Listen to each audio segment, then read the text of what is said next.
Bom dia, oficialmente, então, aos nossos irmãos e irmãs. A gente está começando um novo tema hoje. Louvado seja Deus, porque até aqui Ele tem nos ajudado, né? Falamos sobre nova aliança no nosso estudo anterior, né? Abordamos vários conceitos, formas da aliança do Senhor que está sobre a nossa vida, como ela se manifesta, né? Como nós acessamos a nova aliança, vivemos debaixo dela, tomamos posse dela, nossa vida está com base nela. E aí, alguns assuntos, eles foram causando desdobramentos, né? E a gente falou, poxa, vamos trabalhar um pouquinho sobre a fé, como ela atua na vida humana, muito mais do que conceitos, porque às vezes a gente diz que nós temos fé, mas nós temos fé em quê? Como ela funciona? Como a fé ela se desenvolve na vida humana, no nosso dia a dia, né? Então, olha, eu acho que tem assunto para mais de metro para a gente trabalhar sobre isso, né? Hoje, inicialmente, então, vamos ver se eu consigo já compartilhar a tela aqui para vocês. Estamos dando as boas-vindas aí a Val. A Naná participou com a gente no começo, né? Mas é bom sempre ter você aí. Ela estava participando do ladinho do Dário, muitas vezes. Guarinha. E eu acho que é só, né? Acho que é só, né? Eu acho que os demais estavam acompanhando com a gente também, embora eu não sei se vocês viram no YouTube as outras aulas, mas enfim. Vamos começar com uma palavra de oração? Vamos agradecer ao Pai por este dia, por este ensino, que Ele abra as nossas mentes. Obrigado, Jesus, mais uma vez, porque nós estamos reunidos em Teu nome para aprendermos da Tua palavra. Obrigado pela disposição no coração dos meus irmãos, que eu creio que foi o Teu Espírito quem gerou neles. O tema que nós estamos trabalhando, cremos também que é uma ação do Teu Espírito em nós e através de nós, para que possamos nos aprofundar nas Tuas verdades, nas certezas celestiais que o Senhor tem reservado a nós, e é Teu desejo que elas se manifestem em nossa vida, no nosso dia a dia. Por isso, Pai, nós clamamos que Teu Espírito Santo nos dê discernimento, nos dê sabedoria durante esta nova caminhada, que o Senhor nos faça termos a vontade também, Senhor, e a disposição de que no decorrer da semana possamos nos aprofundar em estudos pessoais, em nossas devocionais, de modo que o Senhor continue fazendo com que este ensino que está sendo administrado a nós nas manhãs de domingo, eles sejam também, para a glória do Teu nome, estabelecidos, fortalecidos, consolidados no nosso dia a dia durante a semana. Então, continua falando conosco, que tudo que falarmos aqui, Senhor, o Senhor possa acrescentar. Tudo aquilo que não for Teu, o Senhor também possa nos dar discernimento para que possamos substituir por Tuas verdades, que são plenas e nós cremos que são absolutas sobre nós. Nós agradecemos a Ti pela vida dos nossos irmãos e irmãs e em Cristo Jesus nos rendemos a Ti em ações de graça, hoje e sempre. Amém, Senhor. Amém. Então, hoje, nossa primeira aula, a gente vai tentar estabelecer alguns conceitos de fé sobre a ótica do Antigo Testamento e do Novo Testamento, tá? É difícil a gente encontrar um conceito de fé, sabia? Porque a gente vê uma evolução. Quando a gente começa a estudar, a gente vai vendo os posicionamentos e como a fé ela vai mudando na história bíblica. Ela vai ganhando corpo, ela vai ganhando forma, né? Quando a gente nessa apresentação hoje que a gente vai fazer, ela ainda é superficial, tá bom? A gente não vai esgotar porque cada um desses assuntos A gente vai tentar esgotar, não dá nem para usar essa palavra esgotar, porque é tão indizível, né? Hein, Dário? Você que está trabalhando isso também com os adultos, né? Então, a gente vai tentar desenvolvê-los com mais profundidade no decorrer das nossas aulas. Então, o que a gente vai trabalhar aqui é muito mais um abre-alas do que a gente vai desenvolver nas demais aulas, tá bom? Então, é mais uma introdução mesmo.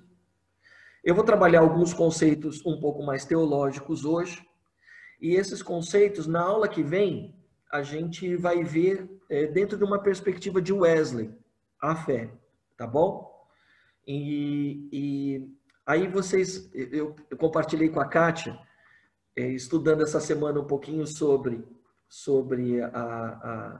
essa ideia de John Wesley a partir da fé, acabei pegando alguns textos de Wesley, e, gente, os textos de Wesley são extremamente complexos, né?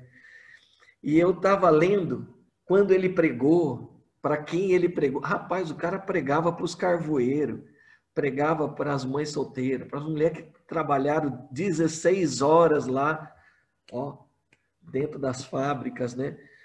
E eu falava assim, rapaz, John Wesley pregava desse jeito para aquele povo entendia. Mas essa era a linguagem da época, era rebuscada mesmo, eles entendiam. Não, mas a complexidade dos conceitos que Wesley trabalha, né? E, e as pessoas ali se convertiam, as pessoas aprendiam a palavra, né? Gente, precisamos retomar a esses fundamentos o mais rápido possível, né? Para a gente sair da superficialidade da fé. E então, a semana que vem, a gente vai tentar abordar um pouquinho sobre os conceitos de Wesley em relação à fé, tá? Então, vamos lá. Fazendo uma introdução sobre fé,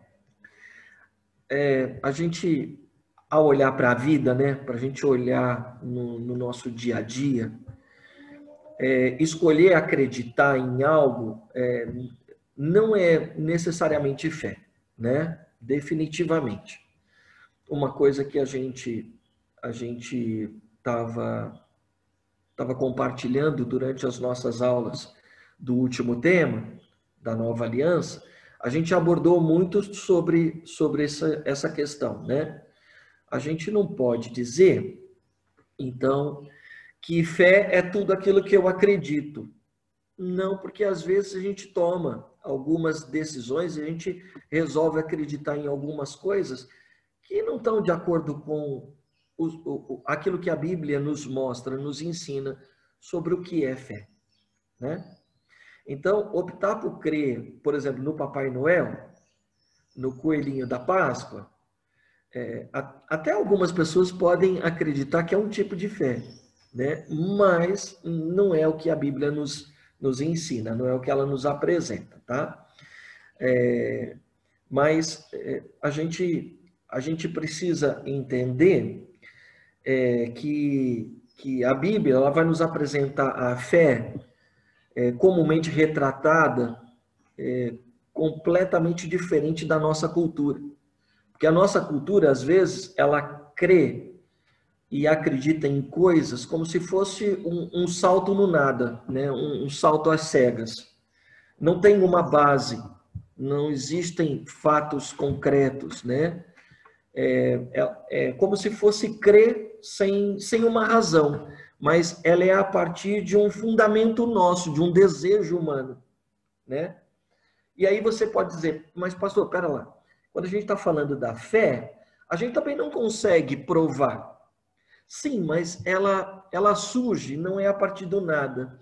Ela surge a partir de fatos históricos, a partir de experiências humanas, que são fatos concretos. Mas, sobretudo, ela também surge a partir de um olhar diferente. Não é a partir de uma mitologia, não é a partir de um folclore. Entenda isso. Algumas pessoas tendem a acreditar que a fé cristã, ela é também uma parte da cultura. Mas não, porque quando a fé é colocada em ação, a fé, ela se torna, então, uma realidade para nós. Porque quando nós experimentamos, quando nós vivemos essa experiência, ela se torna real. Diferente do Papai Noel, vamos usar essa figura, para a gente poder distinguir bem, não dá para aquele homem gordo daquele jeito passar por entre a chaminé, mesmo porque nem chaminé a gente tem. Tem alguém aqui que tem lareira em casa? É normal ter no Brasil, né? Mas tem lareira aí, Val? Não tem, não. Agora, Não. agora com o avanço da tecnologia, tudo, as casas não tem mais lareira para ficar aquele cheiro de madeira. É ar-condicionado mesmo agora, né, pastor? Mas eu não tenho nem ar-condicionado, nem lareira, tá? Então, imagina só, né? Que ninguém teve a experiência de um homem vir num trenó, descer pela lareira e colocar um presente debaixo da árvore ou na meia que estava pendurada na lareira. Esse é um folclore, então não tem base sólida para isso. Entretanto, as nossas experiências, quando nós vivemos, essas experiências são nossas. Essas experiências são experiências reais. As pessoas podem até contestá-las, verdade? Mas quem viveu fomos nós. A gente sabe o que a gente viveu. É essa certeza e essa realidade que vai me levando a dimensões ainda maiores e cada vez mais profundas no que diz respeito à fé, tá? Então, a fé, de acordo com a Bíblia, ela não é irracional, ela não é tola. Não é um comprometimento cego ou um sentimento arbitrário de proximidade com Deus. Essas coisas, elas não são fé. Do mesmo modo como não é fé, por exemplo, um homem botar uma venda no olho e chegar em plenas 6 horas no ponto do ônibus e escolher a sua esposa ali para casar. Isso não é fé.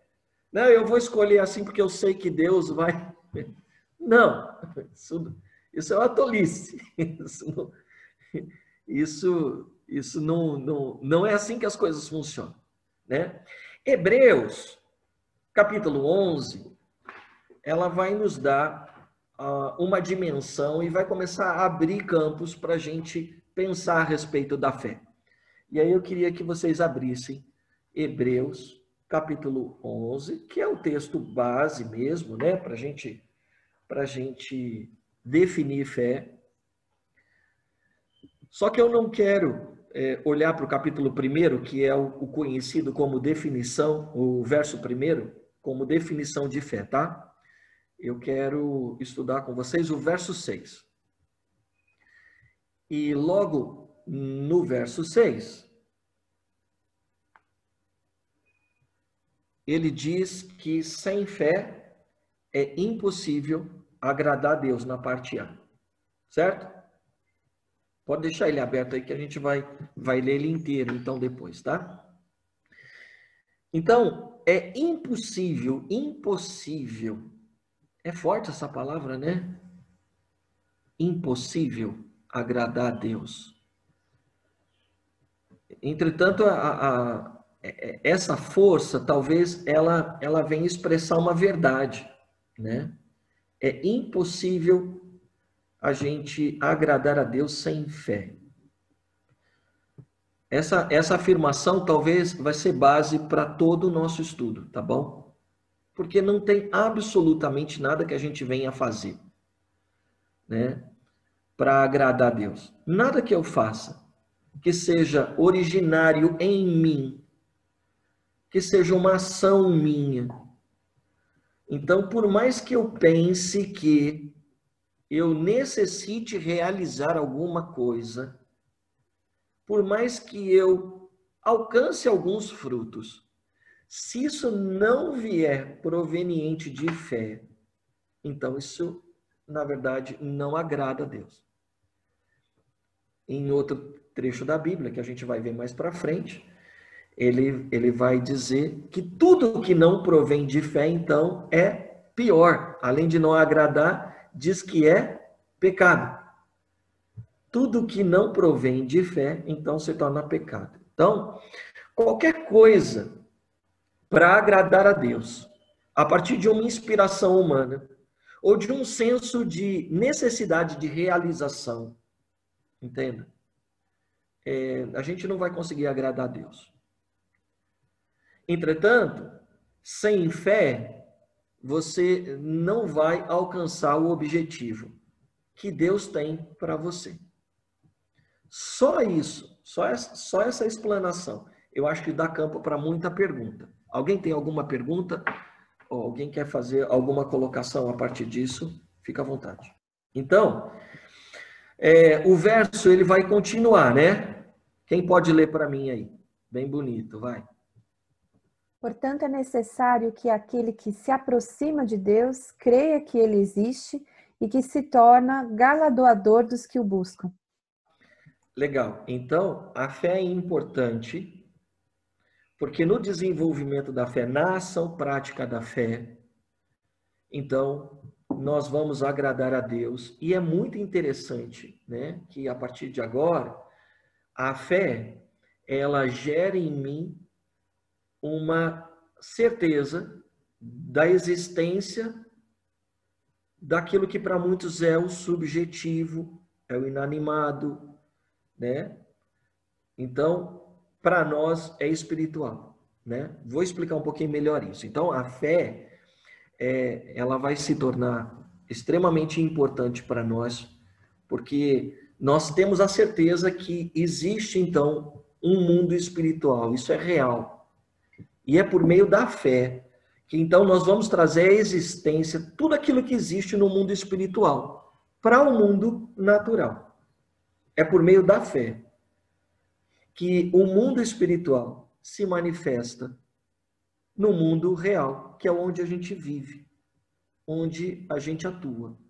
O problema é que, geralmente, nós não acreditamos na realidade do mundo espiritual, na prática mesmo, né? Porque, na verdade, o mundo espiritual a gente não pode ver com os nossos olhos naturais. Verdade? A partir de uma experiência de fé, nós, então, conseguimos percebê-lo, mas, sobretudo, através da experiência de fé, ele precisa se tornar real. Tá? Então, pois não vemos com os nossos olhos naturais e acabamos, com isso, às vezes, categorizando Deus, Jesus, o Espírito Santo, na mesma condição do Papai Noel, do Coelhinho da Páscoa, como um mito, como um arquétipo, né? Quando, na verdade, eles são reais. E a experiência de fé, ela vai me trazer a possibilidade de viver essa realidade. Porque se eu pegar o meu filho e quiser incutir na cabeça dele que o Papai Noel existe, eu vou levar ele no shopping em dezembro, botar ele no colo, receber a balinha do Papai Noel, pedir o presente para o Papai Noel, eu vou lá depois, compro, boto na árvore, digo que foi o Papai Noel que trouxe enquanto ele estava dormindo, mas ele não viveu uma experiência real, porque o Papai Noel não é real. Quando ele crescer, ele vai descobrir que eu o enganei. E Deus não pode ser assim também. Deus está no mundo espiritual, mas deseja que nós o percebamos no mundo natural, na nossa vida, no nosso dia a dia, durante a nossa existência. Porque ele sim é real. E é por intermédio da fé, então, que nós passamos a experimentar a ação de Deus na vida. Até aqui tranquilo? É isso? Estou falando difícil? Pastor? Oi, querido, vai lá, Dan. Alfredo. É legal enxergar que isso não é que nem o brasileiro fala uma mandinga, né? Como que chama? Não é uma, né? Não é você não está diante de uma estátua né, tentando fechar uma mandinga, ver se dá algum resultado, né? Eu acho que tendo essa visão, isso daí você acaba ficando ciente que passa a ser um relacionamento, né? Fé pressupõe relacionamento, né? Não, vou fazer minha aposta, virar as costas e ir embora, né? Bacana esse modo que o pastor expôs, que acaba deixando isso claro, né? Pressupõe relacionamento, né? Isso mesmo, Alfredo. Então, a gente acaba então entendendo que esse relacionamento então é algo real também. Então, a diferença entre o que a gente vê com os olhos naturais e o que a gente vê então com o coração. E são duas realidades que, na verdade, elas são muito distintas e a gente precisa compreender isso. Então, precisa ficar claro que há uma realidade espiritual que nós não podemos ver com os olhos naturais. Ponto 1. Tudo o que a gente consegue ver com os olhos naturais são as circunstâncias. Por isso que muitas vezes nós damos muito mais ênfase aos problemas que estão diante de nós. Não é? Por quê? Porque eu que estou sentindo, eu que estou vendo. Olha aqui o que está diante de mim. Eu gosto de ver a experiência do profeta Jeremias, que recebe uma palavra de Deus, anuncia para o povo que eles têm que retomar o caminho, e aí ele vê o povo saindo cativo, ele sofre com isso, daí que entram as lamentações de Jeremias. No texto que nós tanto conhecemos, quero trazer à memória o que me traz esperança, né? Porque ele começa o capítulo constatando a realidade. Então, ele tem os seus olhos totalmente voltados para o natural. E aí ele consegue fazer algumas constatações da realidade. E a gente começa a ler, dá vontade de chorar. Né? Porque o desânimo é tão grande. Mas a lamentação não é como a nossa reclamação. A lamentação, ela vem em seguida de esperança. Porque no Antigo Testamento, essa fé, ela pode ser entendida em expressões de esperança na vida do povo, né? E aí vocês vão entender um pouquinho mais para frente por que eu estou usando essa expressão, tá?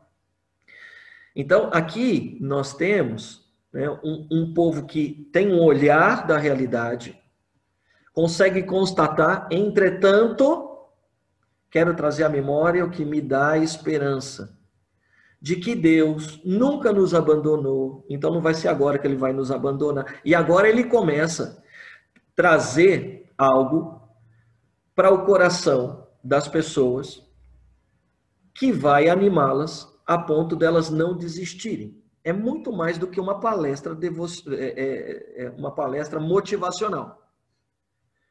Ele começa a trazer a realidade, aquilo que Deus foi trabalhando durante toda a história do povo.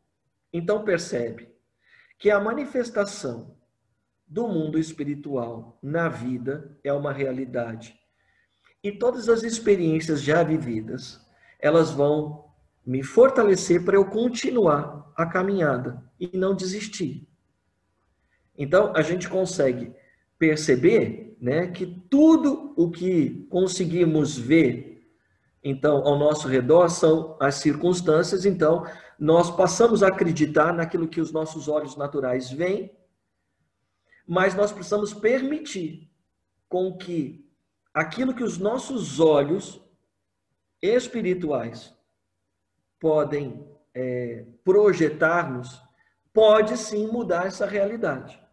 Então a Bíblia está cheia de significados e cheia de histórias de pessoas que olharam só para o natural e não conseguiram ter experiências de fé, Assim como ela também está repleta de situações de homens que tiveram uma percepção real da vida, mas elas conseguiram, através das suas experiências de fé, da realização, da concretização dessa fé, mudar as circunstâncias naturais. Ou seja, o mundo espiritual, ele veio para o mundo natural.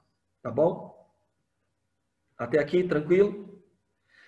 Então, a Bíblia está dizendo aí, nesse texto, que Deus existe. Olha como isso é verdade, então, né? Deus, que é espiritual, existe. Ou seja, ele é real na nossa vida. Isso nós temos como base para afirmar não aquilo que nós aprendemos, mas aquilo que nós vivemos. Fé sem experiência, desculpa, é muito frágil. Viver uma fé cristã com base só naquilo que se ouve é muito frágil. No dia da primeira dificuldade que a gente tiver, então a gente pode cair. Tá bom? E aí, Deus primeiro existe. E aí depois tem uma segunda expressão, que ele é galardoador, não é isso? Uhum. Ô Dário, vocês estudaram sobre essa expressão já aí? Chegaram nessa...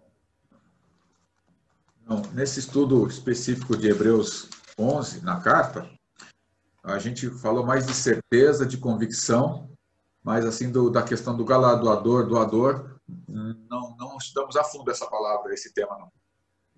Então, a fé, ela traz a realidade, então, o mundo espiritual, a manifestação do espiritual, tá? Então, a gente quando vai estudar essa palavra, mistapodotes. Saúde. Mistapodotes, que é o galardoador. Para mim aparece como recompensa na minha Bíblia. Então, como que, Natônia? Recompensa. Recompensa, porque a Dani está falando que na Bíblia dela aparece como recompensa, né? O galardoador.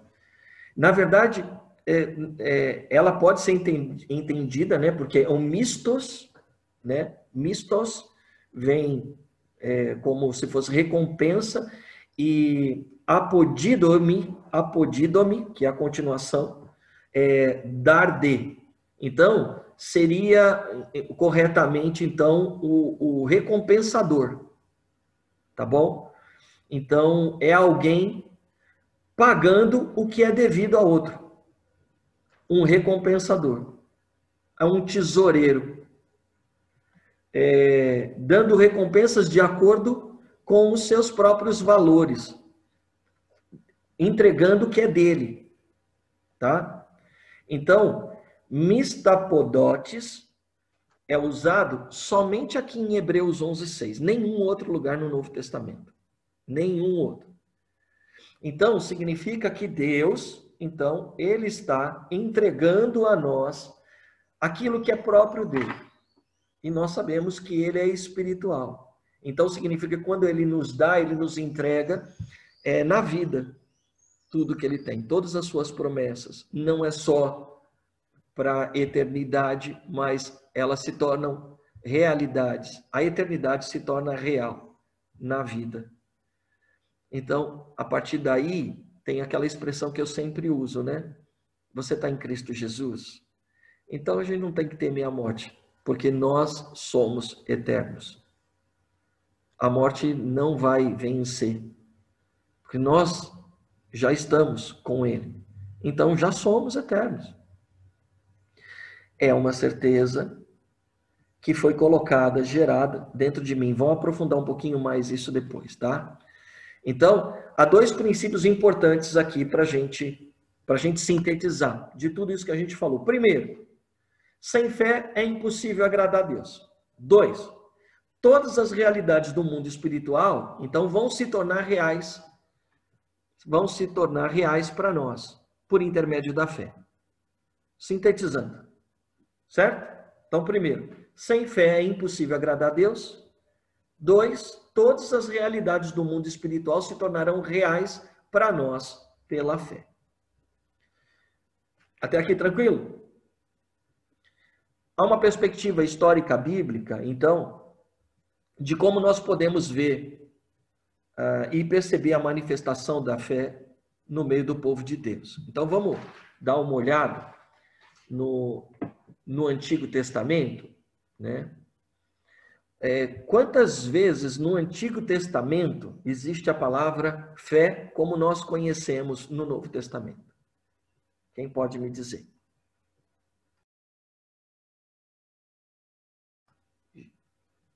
Pode dizer assim, não sei.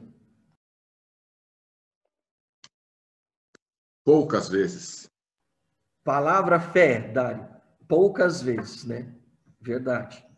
Mas nas nossas traduções em português, a fé, como nós aplicamos, a gente encontra quantas vezes? Eu estou falando do português porque a gente está olhando para o Antigo Testamento, que é hebraico, e nós estamos olhando para o Novo Testamento, que é grego, né? Se a gente for fazer a tradução, então a gente vai encontrar a palavra pistes na Septuaginta algumas vezes no Antigo Testamento. Mas na tradução para o português, não existem muitas expressões. E, na verdade, a expressão fé na tradução em português, quantas vezes aparece como a gente conhece no Novo Testamento, Dário? Vocês já viram isso? Não. Ela só tem uma vez. Só uma vez. Né? Em todo o Antigo Testamento. É de Abacuque ou não? Exatamente, Dário. Tá. Você lembra? Abacuque 2:4, abre aí pra gente. Leia aí pra gente. Aberto. Tá aberto já? Tá. Então leia aí. Só o 2:4, né? Só o 2:4. Eis o soberbo, sua alma não é reta nele, mas o justo viverá pela sua fé. Tá vendo? E é muito interessante essa palavra aplicada, né? Essa palavra para nós, nas traduções do Novo Testamento, então ela apresenta a fé exatamente como o que a gente estuda aí em Hebreus. E nós temos no Novo Testamento a menção exatamente desse texto do Antigo Testamento, né? Então, há poucas expressões realmente usadas fé, da forma como a gente vê. E essa palavra aí, na verdade, ela pode ser traduzida para o português, e como ela está nos textos, ela aparece emunari do hebraico, e emet. São duas palavras. Essas duas palavras em conjunto, elas aparecem 330 vezes no Antigo Testamento. E aí, as traduções para nós, elas estão como firme, como firmeza, constância. Deixa eu ler aqui, o que foi? O ímpio está envaidecido, o justo viverá pela sua fidelidade. É exatamente isso. A tradução real é isso, porque então, a Dani está me mostrando a versão dela, né? Então, é firmeza, constância, fidelidade e lealdade.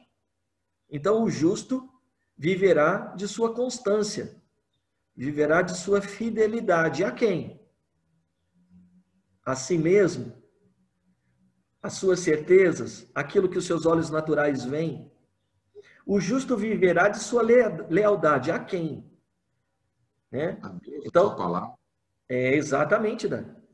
O justo viverá por sua emunar, viverá por sua fidelidade a Deus, a sua palavra. Então, 330 vezes ela tá descrita no Antigo Testamento. Então, nós não podemos dizer que a palavra fé é algo que se usa somente no Novo Testamento, porque a gente não encontra no Antigo, que não é verdade. Tá bom? As expressões de fé, na sua essência, no Antigo Testamento, estão ligadas à fidelidade. do povo para com Deus. Isso é fé. A base da fé está na fidelidade ao quê? A lei, a palavra. Como nós estudamos, o Antigo Testamento, ela tem a base toda onde? Na Torá, nas mitvot, né? Lembra disso? Nas 613 leis. A fidelidade à palavra do Senhor, à lei do Senhor que foi entregue, né? Então, aí... Oi, Tato, pode dizer. Ela não está ligada também à obediência, né? Essa é uma outra expressão, mas a fidelidade a gente pode entender porque eu sou fiel, eu obedeço. Você pode entender assim também. Tá, que eu tava ligando aqui na minha cabeça, tipo Noé, Abraão, esses caras que tiveram obediência a Deus. Exato. Exatamente. E, por consequência, fé deles, né?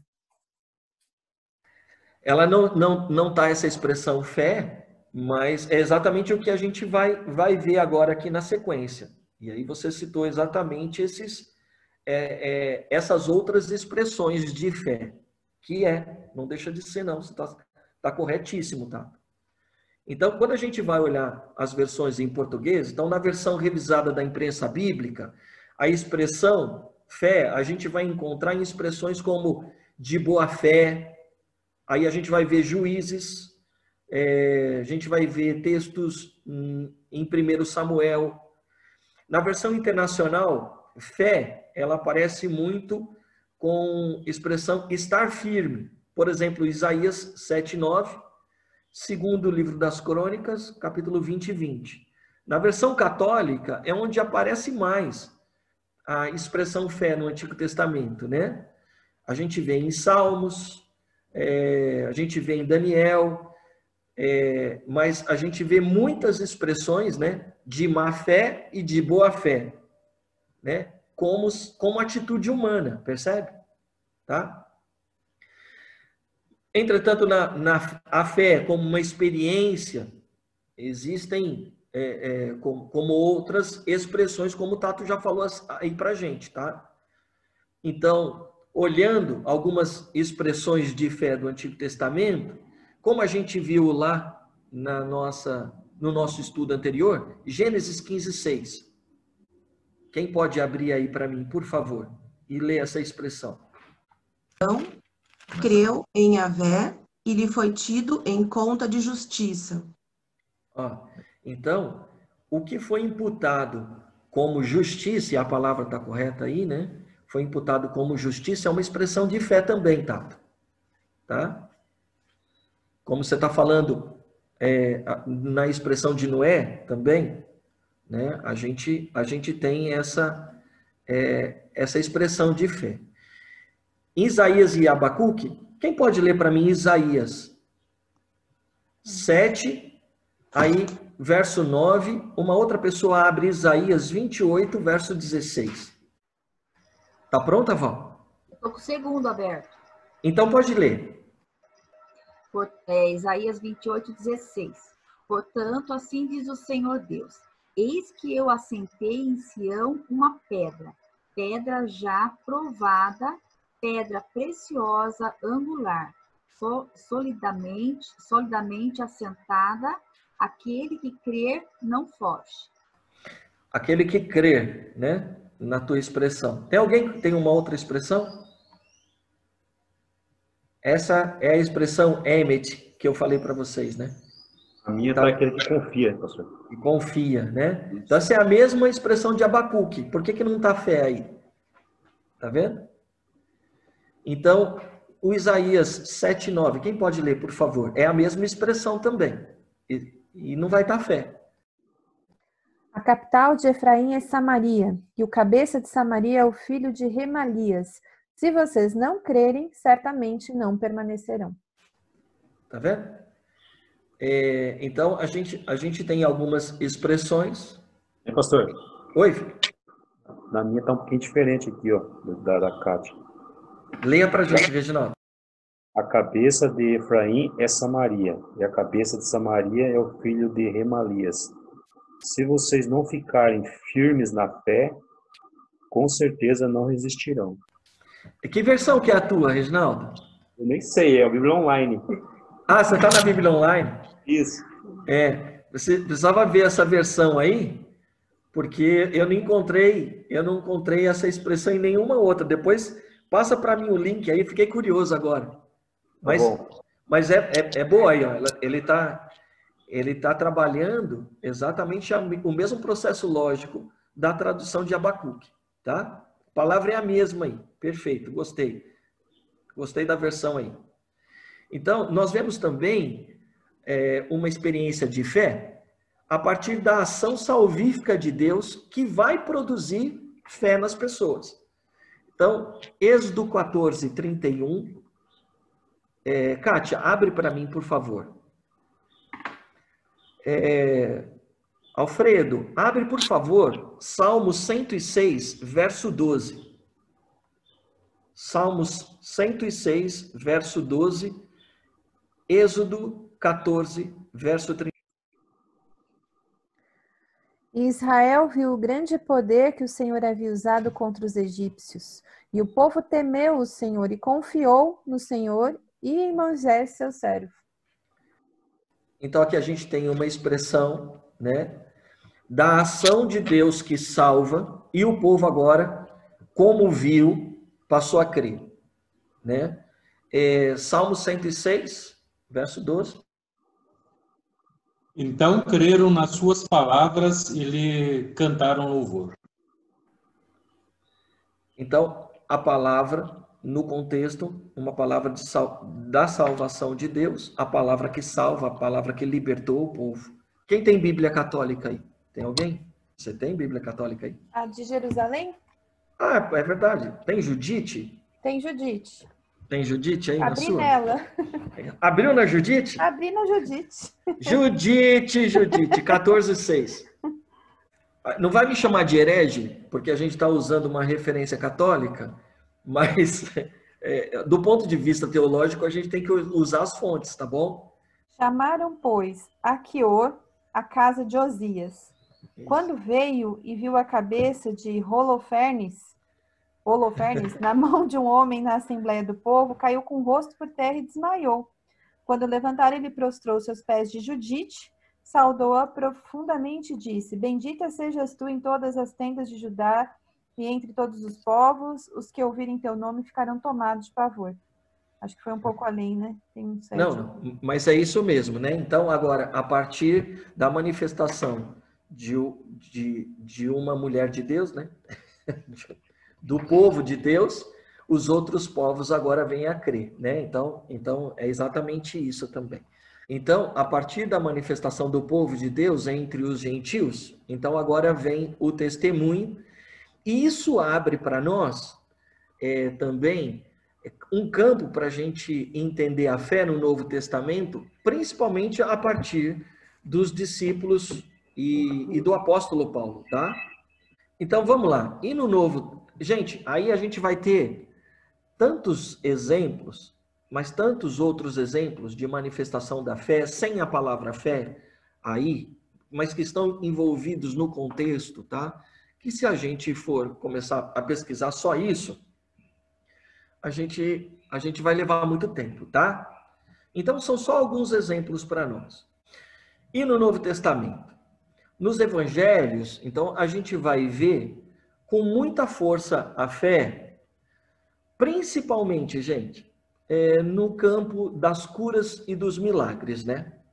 Então, a fé, ela significa a expectativa firme, uma expectativa certeira, produzindo uma confiança nas pessoas que se achegam a Jesus, que é uma confiança, gente, inabalável, muitas vezes, né? A ponto dessas pessoas vencerem todo quanto é tipo de empecilho para poder se chegar a Jesus. A gente vê isso nos evangelhos. Quando a gente fala sobre isso, primeira imagem que vem à cabeça, a mulher com fluxo de sangue. Não é isso? Foi?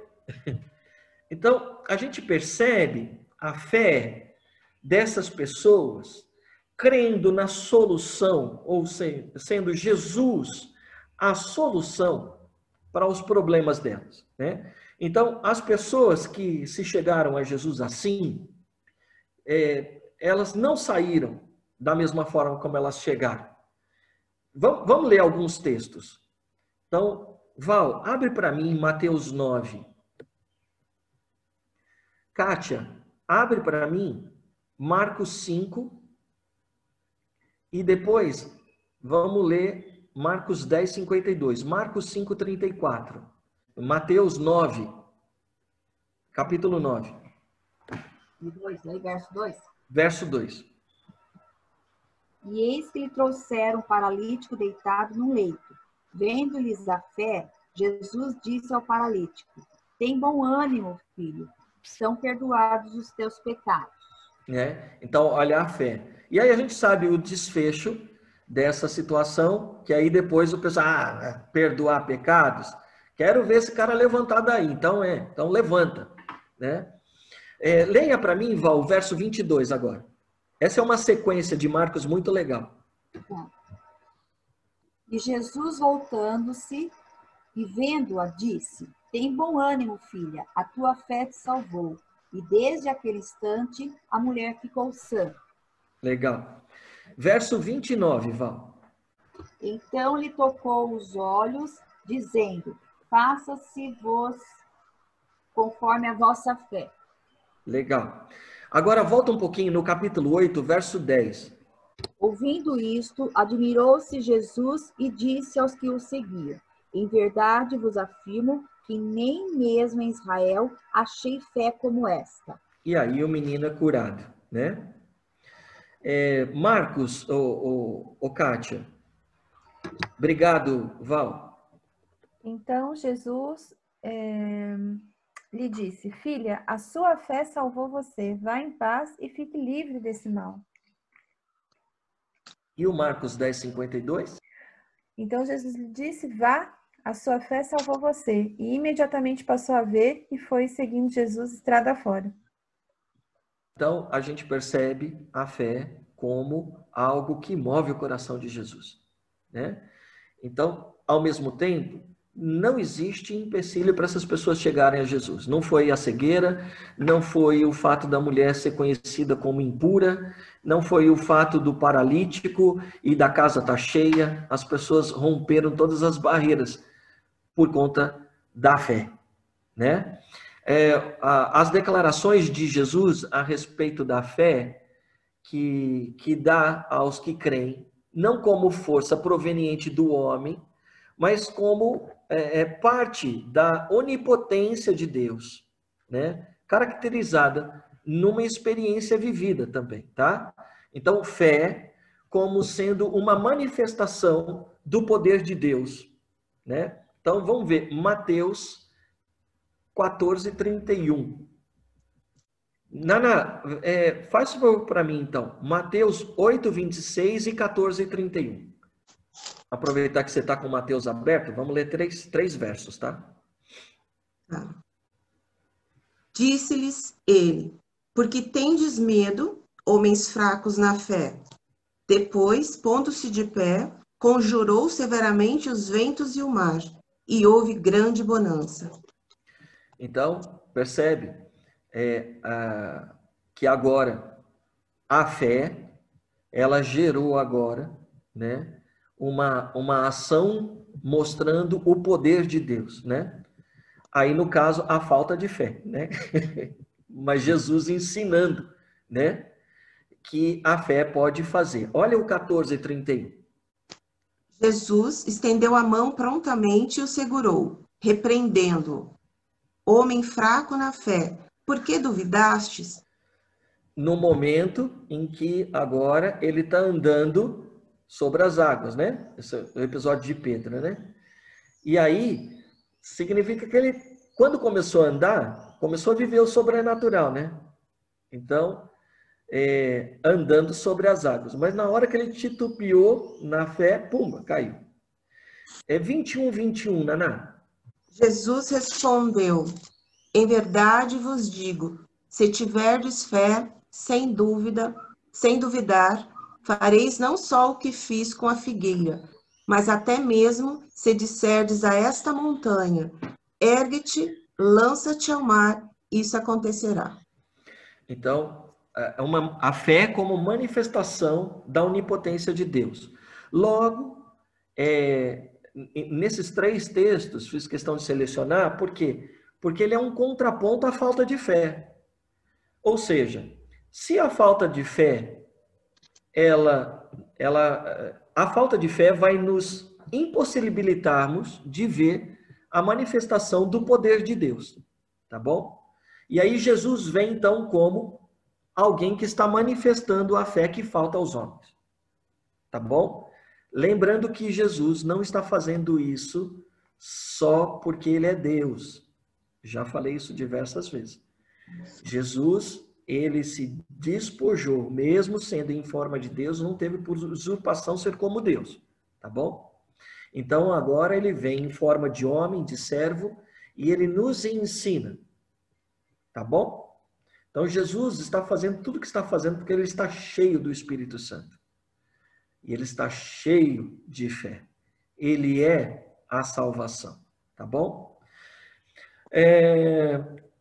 Aí depois a gente tem os textos de Lucas 17, 5 e 6 e Marcos 11, de 22 a 24, com a mesma referência que nós tivemos nesses textos que a gente acabou de ler.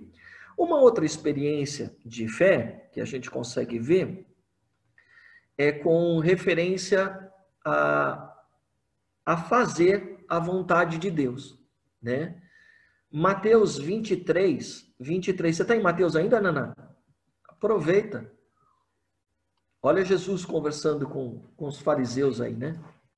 Ai de vós, escribas e fariseus, hipócritas, que pagais o dízimo da hortelã, do endro e do cominho, mas omitis as coisas mais importantes da lei, a justiça, a misericórdia e a fidelidade.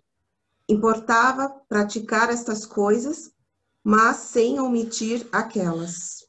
Então, percebe que é impossível agradar a Deus?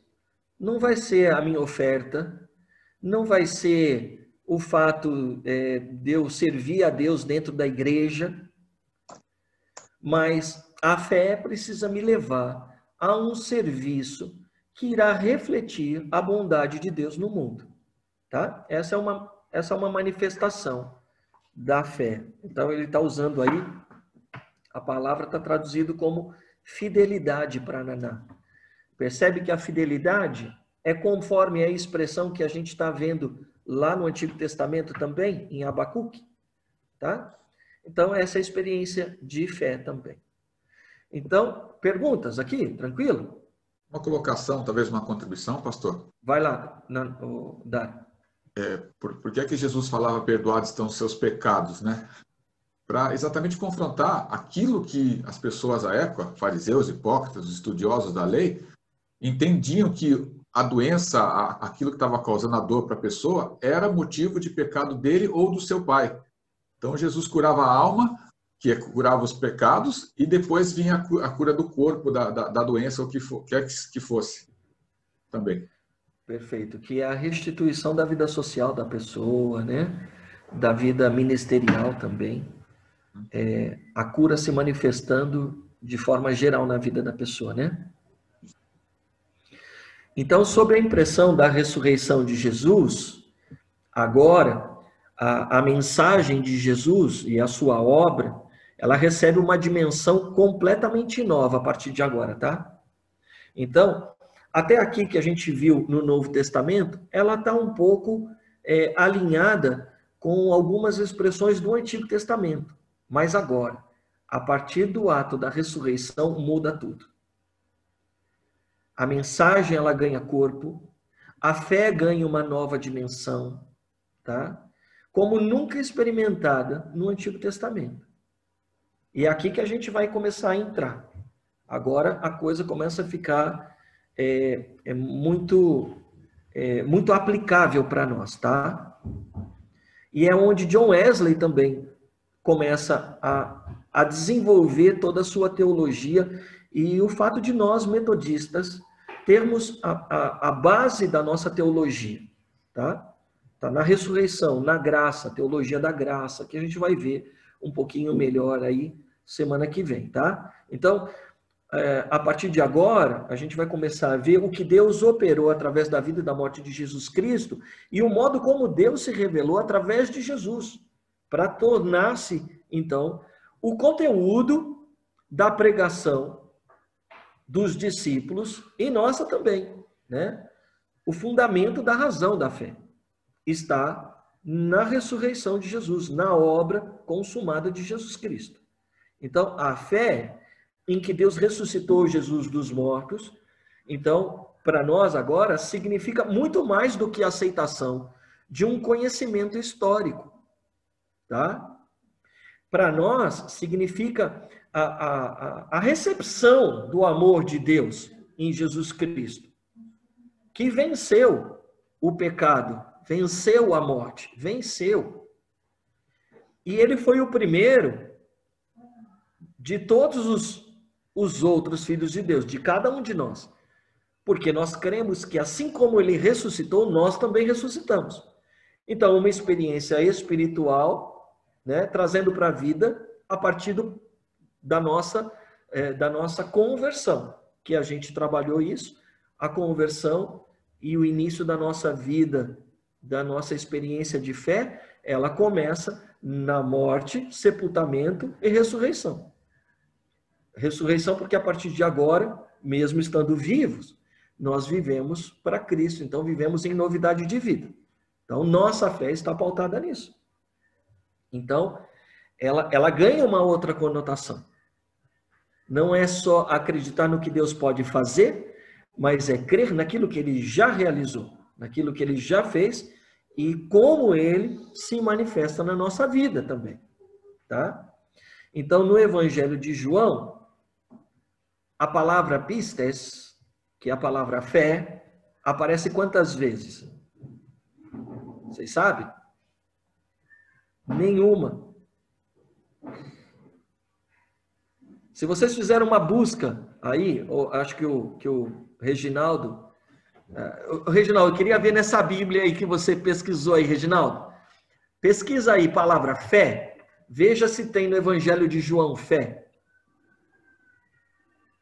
Ele pode ter a tradução fé, mas pistes não tem, que é a expressão de fé em grego. Fala, Dário. Você ia falar alguma coisa? Então, vamos lá, né? O Evangelho de João, ele na verdade, apresenta Jesus como sendo o Deus encarnado, né? Vamos chamar assim. Ele é o próprio Deus.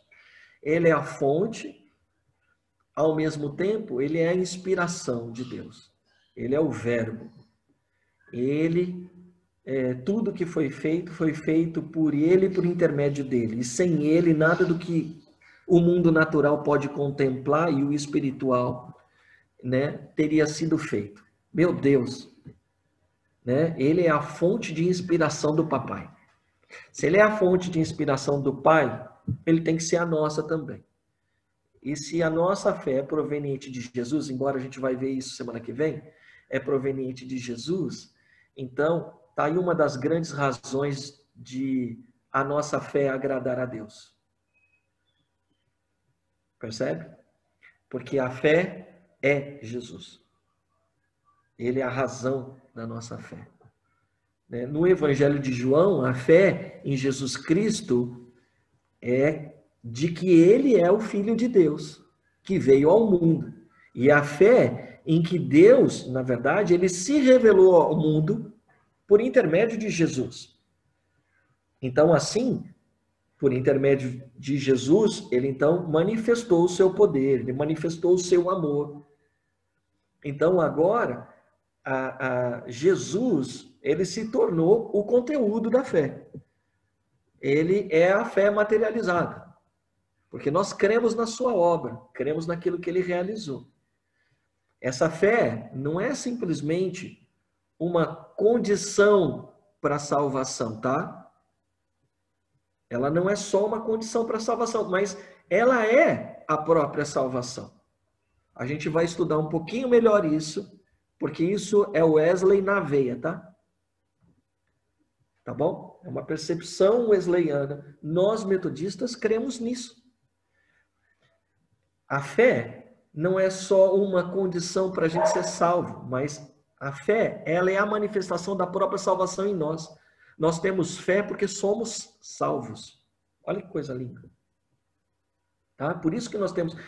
Então significa que um dos maiores reflexos de um salvo está na sua fé. Então como é que eu sei que você é salvo? Se você tem fé.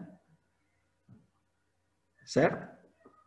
Porque a salvação em mim, ela é manifesta. E ela se manifesta por intermédio da fé.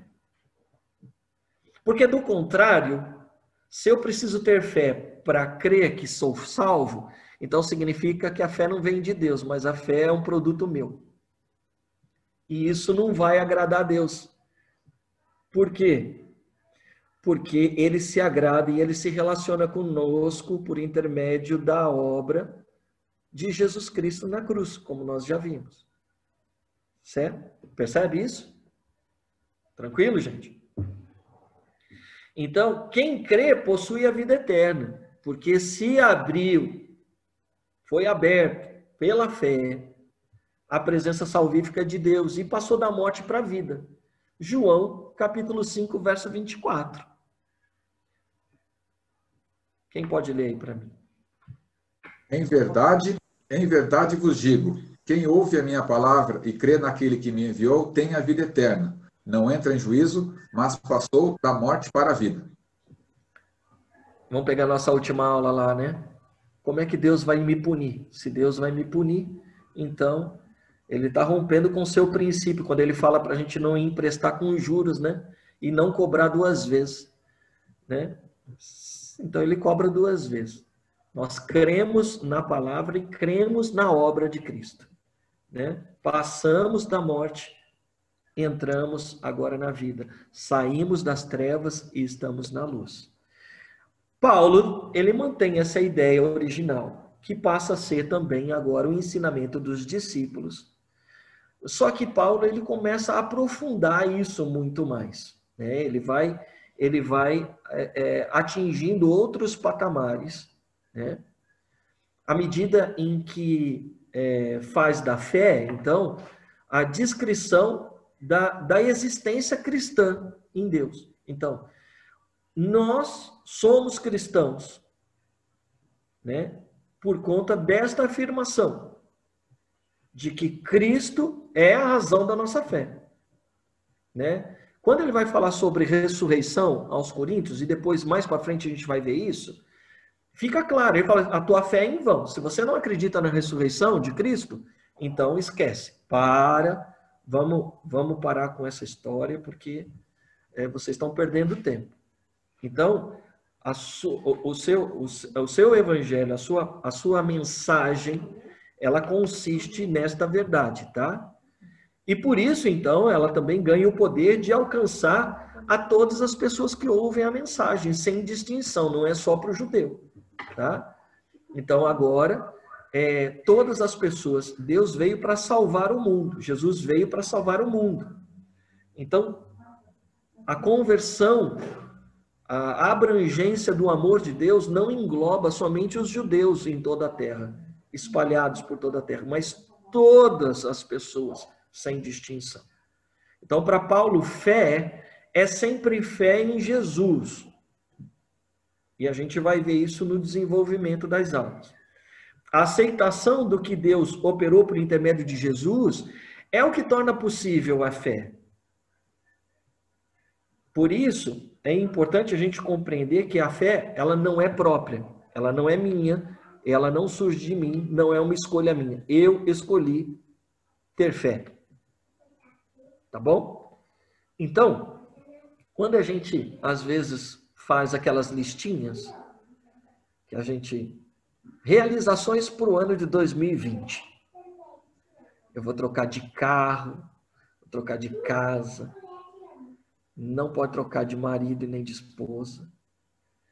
Mas, quando a gente faz essas listinhas, isso é proveniente de fé? Não.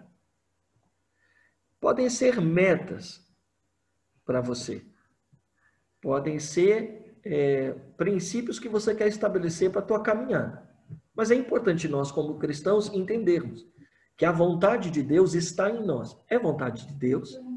Por quê? A não realização dessas coisas pode me frustrar e me fazer desistir.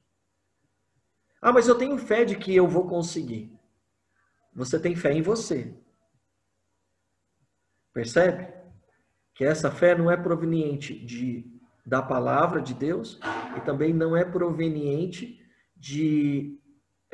daquilo que Deus gerou a partir dele em você. O que não está errado, tá? Vamos deixar isso claro. Não está errado. Mas é um cuidado que a gente precisa ter. Tá bom?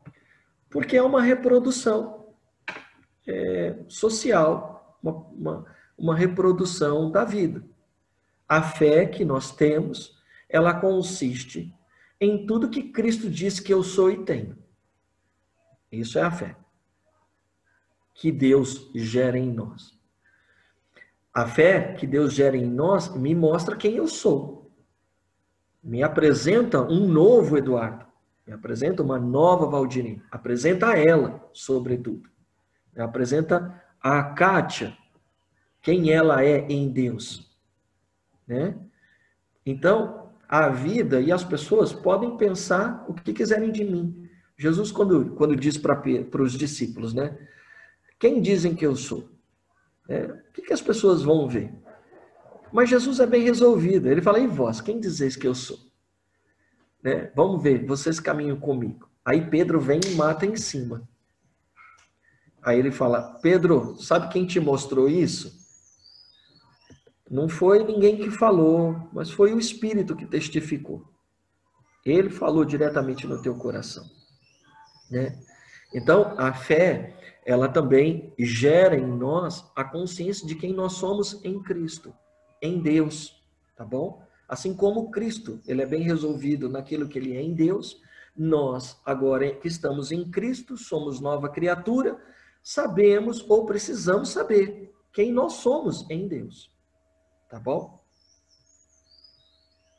Eu fiquei na dúvida. Vai lá, Guarinha. Uma questão. Eu tenho, tipo, um sonho muito grande. Qualquer um pode pensar no que você tem aí. E você quer realizar muito, você crê, ou fé, não sei se é a palavra certa, a gente vai descobrir agora. E eu sei que eu não tenho capacidade nenhuma de realizar isso daí. Mas eu tenho a certeza que vai acontecer. Somente se Deus quiser. Aí provém de fé ou não? Aí, Guarinha, é uma conversa que a gente teve essa semana, né? Nós precisamos entender uma coisa. Na nossa experiência de fé, por exemplo, eu consigo hoje discernir quando é uma vontade minha e quando é uma vontade de Deus. Sempre? Não, não é sempre. Porque se fosse sempre, estaria aperfeiçoado já, né? Porque existe muito essa luta, né? E Paulo descreve aos Gálatas que é a luta da carne contra o espírito, que a gente precisa dar sempre voz ao espírito para que ele possa vencer a nossa carne, né? E é interessante porque a palavra carne, sarx, ela está ligada a um desejo humano, a um anseio humano, né? Porque aqui a gente está usando, então, soma, psique, pneuma e sarx agora. Então, a gente chama isso na teologia de tricotomia, né? Tricotômico, que é o corpo, alma e espírito. Mas para Paulo, tem um vilão aí dentro, que é o nosso desejo. E esse cara que atrapalha, né? E a gente precisa discernir quando é um desejo, porque às vezes o desejo ele está firmado no egoísmo, na inveja, no quê? No quê? Na vaidade. Na vaidade, percebe? Então, por exemplo, eu tive uma experiência, vou testemunhar, e já dei meu testemunho para vocês na igreja, que eu tive a experiência de que no dia que eu conversei com Deus lá em 27 de março de 2004, eu contei já essa experiência para vocês, lá no meu quarto. Deus me disse o propósito pelo qual eu estou vivo e qual o desejo dele para a minha vida. Ele me disse coisas que iriam acontecer e dessas coisas que iriam acontecer, algumas delas já aconteceram, outras estão acontecendo e outras ainda não sinto nem cheiro, Guarim. Mas ela veio a partir de uma experiência com ele. E agora eu vou dizer uma coisa para você. Eu não estou preocupado com o que irá acontecer. Essa foi uma das principais razões de eu compreender quando eu tive a visão de que a mão dele estava abençoando o meu ministério e não mais a minha carreira profissional. Por isso que eu consegui pedir as contas com facilidade. Porque eu conheço quem ele é. Eu sei o que ele pode realizar. E eu sei que estar nas mãos dele é uma segurança. Por mais que as circunstâncias sejam complicadas, porque não eram só flores. Ele disse que as pedradas que eu ia tomar, e ele me disse cada uma delas. Me disse das dificuldades do meu ministério e o que eu iria passar, meu irmão. Às vezes a gente reclama porque a carne é braba, né? Por isso que a gente usou uma expressão, algumas aulas atrás, de que a reclamação é uma experiência de incredulidade, né? Porque eu já fui avisado. O que eu estou reclamando? Eu já fui avisado. Então, esse é o contrário da fé. Percebe? E aí, o que a gente tem que fazer? Tem que levantar a cabeça, tomar posse do perdão e seguir a caminhada. Então, este grande sonho, Guarim, esta necessidade, às vezes, de realizarmos algo, ela não pode ser pautada numa intenção de querer agradar a Deus pelo nosso ativismo, mas ela tem que ser uma resposta àquilo que ele lança no nosso coração, e isso está diretamente alinhado ao propósito de vida. Por exemplo, eu tenho uma moça aqui, vizinha, que ela descobriu que a gente, toda vez que ela bate aqui na porta, a gente dá o que ela pede. Esses dias, 11h30 da noite, ela bateu aqui, precisando comprar uma pizza para o meu filho. Talvez bateu aqui porque ela tinha fé de que eu iria dar para ela. Mas ela bateu com os burros na água.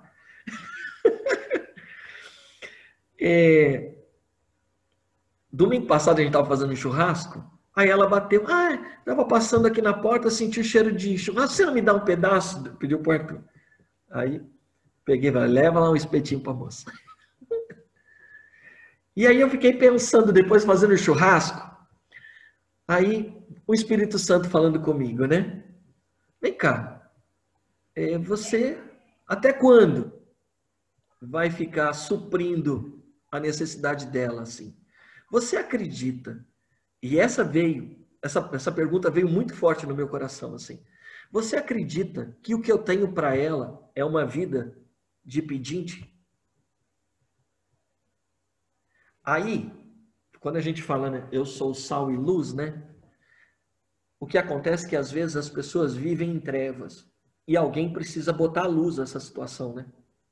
Alguém precisa dizer, vem cá, você acredita mesmo que a razão da sua vida está em você bater na porta dos outros, para ficar pedindo as coisas? Deus fez você com saúde, Deus te fez com um propósito, Deus te fez com vida e te deu vida. E aí, de repente, você pode pensar, mas aquele que não tem perna, não tem braço, não tem saúde. Não, lógico que tem saúde. Ele não vai ter os mesmos recursos e possibilidades que nós, em termos. Porque podem ser pessoas muito mais ativas do que muita gente que tem braço e perna. Né? Conheço muitos testemunhos assim. Né? Então, mas na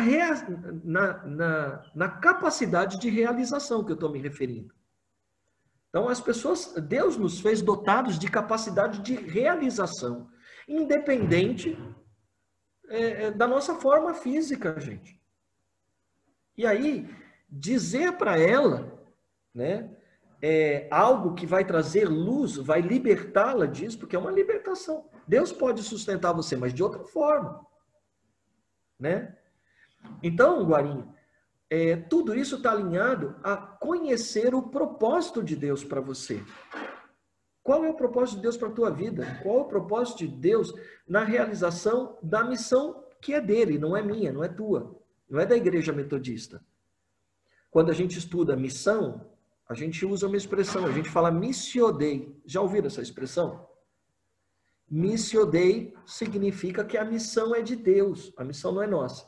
Se a missão é dele, logo, quem é que vai gerar em mim tanto o querer quanto realizar? É ele. Tanto o querer quanto o efetuar, quem faz é ele. Para que, então, a realização dessa obra agrade a Deus, não pode ser um esforço meu. Então, como é que eu faço para não me esforçar em querer agradar a Deus? É simples. É só a gente abrir mão de quem nós somos, do que nós queremos, assim como Jesus, que mesmo sendo em forma de Deus, não teve por usurpação ser como Deus. E deixar com que o vento do Espírito nos leve. Por isso, como experiência de fé, é trazer à realidade aquilo que é celestial, aquilo que está no mundo espiritual. Isso só é possível por intermédio da fé. Então, essa é uma verdade absoluta que vai permear todas as nossas aulas. Então, Guarinha, eu estou sentindo o coração de ministrar agora. Então, Guarinha, entre religiosidade e espiritualidade, tá bom? Tem um conceito aí que nós precisamos entender. O que é religiosidade? A religiosidade consiste em você saber quem você não é e o que você precisa fazer para ser. Isso é religiosidade, tá? Então, por exemplo, vou dar um exemplo disso. Então, para Deus me amar, eu preciso ir para a igreja, tomar comunhão, ser batizado, evangelizar. Rapaz, percebe que o produto disso é você? E aí você elencou uma série de prioridades agora, e que está compreendendo, para ser aceito, você precisa fazer. Então você precisa agora ser aquilo que você sabe que você não é. Onde está isso? Em Gênesis, capítulo 2. A mulher vai conversar com a serpente, e aí ela diz assim, eu não posso comer. Por quê? Porque Deus diz que se eu comer eu vou morrer. Imagina! Sabe que você não vai comer? Porque você não é como Deus é. Porque o dia que você comer, você será. Isso é do capeta. Percebe onde surge a religiosidade? Na constatação do que você não é e o que você precisa fazer para ser. O diabo usa isso contra Jesus, lá no deserto. Se tu és o filho de Deus, então transforma essa pedra em pão. Percebe? Então vamos lá. E a espiritualidade? Consiste em quê? Em saber quem eu sou. Quem eu sou? Filho de Deus? Não. Quem eu sou? Eu sou alguém que sem a obra de Jesus eu não sou nada. Que sem a ação do Espírito eu não consigo caminhar com Deus. É esse quem eu sou. Então, diante do que eu sou, né? A consciência de que eu sou um pecador, que se eu não tiver em Cristo eu vou cair. Que se eu não tiver em Jesus Cristo e pelo poder da obra de Jesus Cristo eu não sou aceito, entendeu? É isso que eu sou. Então, agora, o que eu tenho que fazer? Nada. Porque não tem nada que eu possa apresentar. John Wesley fala sobre isso. Seu leito de morte. Vem cá, Wesley. O que está acontecendo? Tudo que você fez, olha a tua obra, olha o testemunho, olha o legado que você deixou. Cara, miserável homem que eu sou. Se não fosse pela ação do Espírito Santo, me movendo em direção à vontade, eu teria desistido de tudo isso. não teria feito nada disso. A Ele a glória, a honra, o louvor e o poder. Então, a espiritualidade real, verdadeira, consiste em você saber quem você é e qual é a sua total dependência dele. Eu não posso realizar nada, Guarim. Aí, o que os religiosos fazem? Acreditam que um bom pastor é aquele que precisa fazer aquilo que eles acham que tem que fazer. Esses são os religiosos. Os religiosos são aqueles que entendem que o ativismo, realizar alguma coisa na igreja, é a maior solução para poder se achegar a Deus. Está errado. Que fé mais maldita é essa? Isso é religiosidade. Isso não é fé. Isso não tem nada a ver com o plano de Deus. Agora, tudo que eu faço é em resposta à ação de Deus. Aquilo que Ele fala comigo, que Ele faz.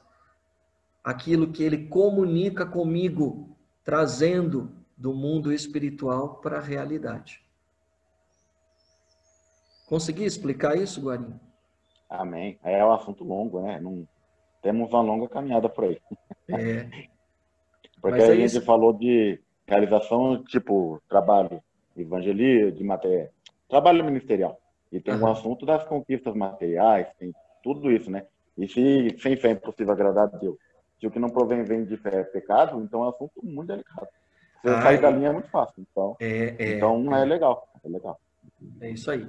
Por isso que lá na frente, Guarim, a gente vai estudar sobre tomar posse das bênçãos de Deus. Nos apossarmos daquilo que Deus diz que nós temos. Já prometeu, né? Já prometeu. Então, isso é muito prudente da nossa parte. Eu querer aquilo que Deus tem para mim. Eu não quero aquilo que... por isso que a minha mente ela não pode estar alinhada com o mundo. Por isso é importante a importância do amoldar-se na mente com aquilo que é a vontade de Deus, não com aquilo que o mundo me apresenta. Romanos capítulo 12. Né? E para Paulo, a fé, aqui eu já estou terminando, tá bom? Como nasce a fé para Paulo, então? Tá? Romanos capítulo 10, verso 17, ele diz que a fé vem pelo ouvir, e o ouvir do quê? A palavra de Deus, Cátia. Então, por isso, a fé vem pelo ouvir, ou seja, ela não surge de uma decisão de você crer. Eu, a partir de agora, vou crer. Uma decisão humana. Não é. Não é. Por isso que conhecer a palavra de Deus é o que vai fazer você crescer em fé. Você ouvir a palavra de Deus, você se dedicar a ela, você ler a palavra, e hoje ela está aqui diante de nós, ouvir os ensinamentos. Esses dias falaram assim para mim, né? Olha só o que sua ovelha postou. Aí eu falei, minha ovelha? Falei, pensa bem, a Bíblia diz assim, que a ovelha ouve a voz do seu pastor. Falei, logo, eu não prego isso, eu não ensino isso, então não é minha ovelha. Então a gente precisa entender esse pequeno detalhe, né? O pior é as outras curtindo, né, pastor? Hã? O pior é as outras ovelhas curtindo. Cuida da sua vida. Mas vamos lá. Mas a gente caminha por graça e misericórdia e vamos orar e vamos continuar pregando, porque enquanto a gente não prega, por isso que muita gente não entende o meu ministério. Diante de um fato, eu tenho que me calar? Não vou me calar. Desculpa. Pode tirar o cavalinho da chuva. Diante de uma coisa errada, eu só vou deixar de falar o dia que eu abrir mão. O dia que eu falar, não quer mesmo, tá abrindo mão do meu pastoreio, aí eu tenho que respeitar, é outra coisa. Mas enquanto eu puder falar, eu falo. E eu acho que você tem que ser assim também, cada um de vocês tem que ser assim. Por quê? Porque a fé, ela vem pelo ouvir, e ouvir da palavra de Deus. E aí vou pegar um ditado popular, água mole em pedra dura, tanto bate até que fura. Talvez seja um pouquinho disso, tá? Então, ela não surge de uma decisão de querer crer, mas da palavra de Deus que chegou ao ouvido e penetrou no coração. E, em outras palavras, a fé como uma atitude, agora, receptiva à mensagem de salvação. Sem o apoio da ação divina, a fé seria, então, um esforço humano, e assim uma ação humana, e disse Deus que ele não se agrada de ações humanas. Porque Deus, ele se relaciona conosco somente por conta da obra consumada de Jesus. Amém. Dúvidas? Próxima aula, nós vamos ver fé numa perspectiva de Wesley, tá bom? Eu dei algumas pinceladas aqui, mas eu vou passar para vocês 2 sermões de Wesley essa semana. Aí, deixa eu aproveitar e já olhar a carinha de vocês para saber para quem eu vou passar. Aí eu vou passar o sermão para vocês. Vou ver se eu já passo até amanhã, tá bom? Pra vocês verem o que é sermão fácil de entender. Tá bom? Olha, a gente prega 3 pontos e mesmo assim é complicado, né? Vocês vão ver sermão de Wesley. Vou trabalhar com vocês 2 sermões dele, que são base para o que a gente vai trabalhar, tá bom? Perguntas, dúvidas, sugestões? Vamos ter uma palavra de oração? Dário, ora por nós, querido. Amém, pastor. Obrigado, Jesus. Obrigado, meu Deus, pela tua presença aqui no nosso meio, Senhor, pela ministração da tua palavra hoje para nós, Senhor, por essa escola dominical, esse tempo que nós dedicamos aqui a aprender do Senhor, Pai. Que esse ensino possa gerar em nós frutos, Pai, para que nós possamos também compartilhar com os nossos amigos, nossos irmãos, nossos próximos, Deus. Guarda a nossa vida, guarda a nossa igreja, Senhor. Obrigado por termos uma igreja para compartilhar, para aprendermos juntos, Senhor. Cuida de nós, em nome de Jesus, nos dá um dia abençoado, Senhor, e os preparativos sejam os melhores para o culto da noite, Senhor. Nós vamos cear contigo, Senhor. Obrigado por tudo. Nossa gratidão é sempre em nome do teu Filho Jesus Cristo, nosso Senhor e amigo. Amém. Amém. Amém, gente. Excelente domingo. Bom almoço. Deus os guarde hoje e sempre. Amém.